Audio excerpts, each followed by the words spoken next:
KPK mulai turun tangan untuk memeriksa harta kekayaan Ferdy Sambo. Kini masalah Ferdy Sambo bertambah.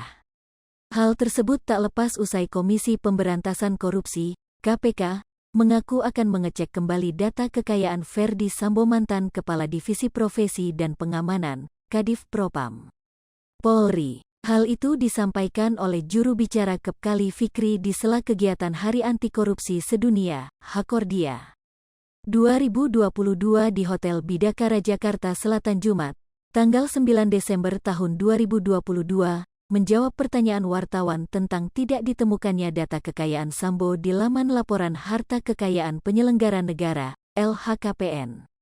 Akan cek kembali bagaimana harta tersebut ada atau tidak di Kepkitu, semuanya terikot di KPK, jelasnya seperti dilaporkan oleh jurnalis Kompas TVwati dan Andika Jiung.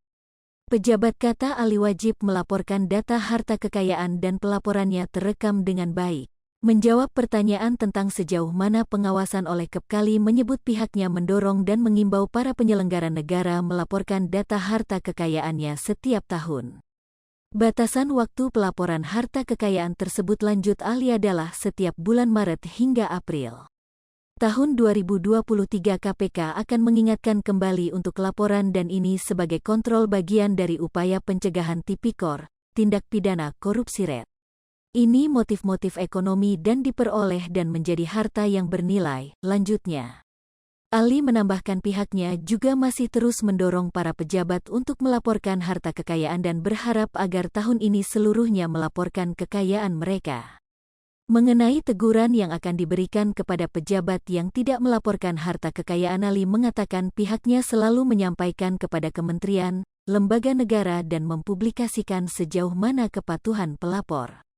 Kami juga dorong seluruhnya kewajiban untuk melaporkan LHKPN itu.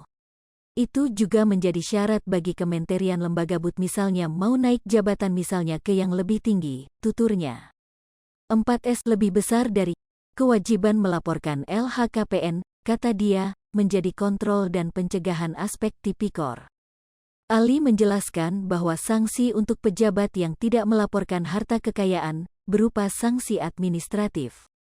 Jika ada penyelenggara yang tidak patuh atau melakukan dugaan kejanggalan, kemudian melakukan klarifikasi, hal itu akan menjadi bahan bagi pengambil kebijakan dari kementerian dan lembaga sebelum memutuskan kenaikan jabatan atau promosi mutasi. Itu jadi pertimbangan untuk kepatuhan LHKPN. Seluruhnya saya kira bagian dari upaya pencegahan selain pendidikan. Ali juga menuturkan, jika ada laporan yang mencurigakan atau tidak dilakukan sesuai dengan program, pihaknya akan melakukan klarifikasi dengan memanggil pejabat bersangkutan. Jika hasil klarifikasi tidak sesuai, bisa dilaporkan ke bagian penindakan dan disampaikan kepada kementerian atau lembaganya sebagai bahan evaluasi. Bisa untuk pemeriksaan lebih dalam, tidak hanya formil, tapi secara materi juga apakah ada ketersesuaian dari penyelenggara negara. Dalam kesempatan itu, Ali Fikri juga menjelaskan bahwa LHKPN merupakan bagian dari pencegahan tipikor oleh penyelenggara negara. Pejabat juga wajib membuat LHKPN. Tentu seluruh penyelenggara di negara kita ini terukur ya penghasilan sah yang kemudian dia peroleh dan dinilai kewajarannya sebagai kontrol, lanjut Ali. Apakah kemudian dia juga bisa memperoleh nilai aset, misalnya nilai uang barang? Karena di LHKPN ini ada komponen-komponen di sana yang wajib dilaporkan kepada KPK dan diverifikasi LHKPN KPK. Hai pemirsa Sri Popo TV, jangan lupa komen, like, dan subscribe, serta tonton terus berita-berita terupdate lainnya ya.